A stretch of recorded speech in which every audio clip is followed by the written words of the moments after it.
It's pretty interesting how far consistency can get you. Hi there everyone, welcome back to On the Flip Side. My name is Adam Shawwalker, your host, and today we're going to be checking out this new album, Hyena, from industrial rock legends KMFDM. I mention consistency because of all of the alternative acts that have come and go over the decades, KMFDM is one of the bands that have kind of always been around and have largely had output that has mostly remained around the same level of quality. And there have been some developments in sound for KMFDM, but they have largely been complementary additions to the core sound, which remains as heavy, breakbeat industrial dance, but over time they've really pulled from a lot of more modern sounds to kind of support and enhance the entire act. And these additions usually feel really timely. You can kind of go back into their catalog and check out albums like Nihil or Symbols, and you can really tell that those records were being infused with like nu metal and electronic goth sounds that were starting to really get their legs around at the same time. For me, I've found that KMFDM have always taken that complementary approach to writing and have added just enough to stay relevant, but not so much as to really lose the sauce or lose themselves or muddy their sound too much. And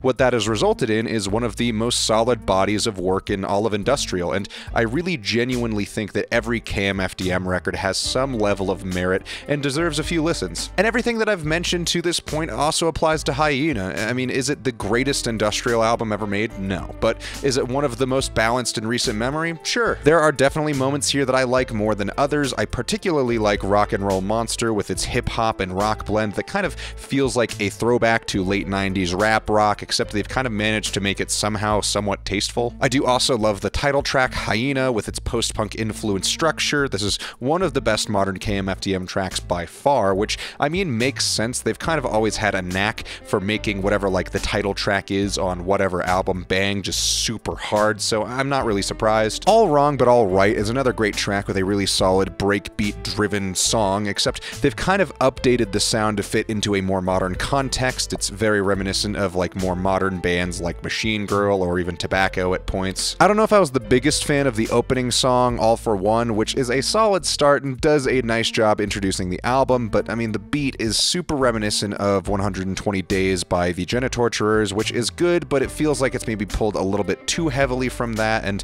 they are doing it justice, but it feels like it could have maybe been like a B-side and they could have put like another track at the front of this album. Personally, I thought Black Hole would have been a really great way to start things off. I'm really digging the 80s throwback vocals on this one. The whole style of the track really works well as a hype-up song, and maybe the straightforwardness and simplicity of that track might not make it the best for an opening song, but I just think it's a ton of fun, and I thought it would be nice if maybe those two songs were switched. Blind Face is a short, very punk rock focused track that is a quick burst of energy, very in your face, very energetic. Not the biggest fan of this style, but they do make it work pretty well. Deja Vu takes a really weird turn into this sort of dub reggae sound for the beat, then pulls from a bunch of like news samples about the whole January 6th insurrection thing, and it's kind of okay. Personally, I'm a little bit over that subject politically, but it does date the track, in my opinion, a lot, but I kind of do like the experimentation of the beat, but yeah, I don't really care about the subject matter that much. It's just saturated a lot of things that I normally would really like,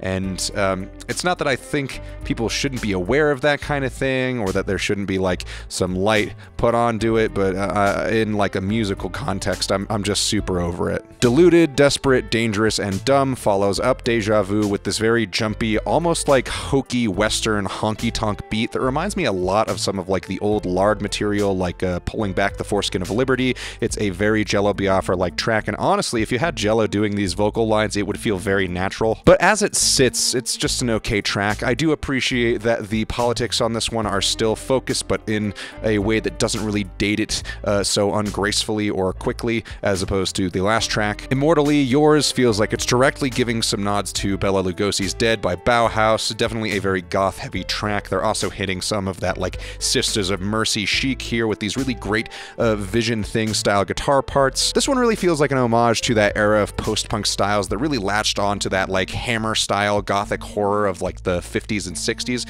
and I really dig it. Liquor, Fish, and Cigarettes is another harder hitting track that feels very arena rock heavy. I don't really care for any of the lyrics, but they end up not being that important anyway. This track just feels like another classic club banger. It's a little bit goofy, but it really doesn't feel out of place here at all, and in the larger spectrum of KMFDM tracks, I mean, it's totally fine. In Dub We Trust finishes the album off on another one of these these weird reggae-driven beat songs, which is actually pretty good, but it is just as jarring as Deja Vu, if not more. Like I said at the beginning of this review, KMFDM have had a remarkable amount of consistency, and I think it's one of the main things that has contributed to their longevity. There are certainly albums that I think stand out to me as better and best in their catalog, but the quality gap from even their weakest material to their best, in my opinion, is really small and almost negligible. I really love most of their 90s output, but it's not like the newer stuff has ever been bad. So this new album, Hyena, is again an overall positive experience. There are some moments that are better than others, but at no point does it feel like anything here is a waste of time. Nothing felt over or underwritten. It's a very standard affair as far as KMFDM goes, with some very minor risks taken that sometimes pay off and sometimes don't. Past that, there's really not much else to say. I think this is another solid release from KMFDM. I'm feeling a solid 7 on this one. Thank you all so much for watching. Let me know what you thought of this album in the comments below, and remember to like and subscribe. Check out my Instagram, my Reverb, and my Depop. Links to those are in the description below. Thank you all so much again, and we'll see you on the flip side.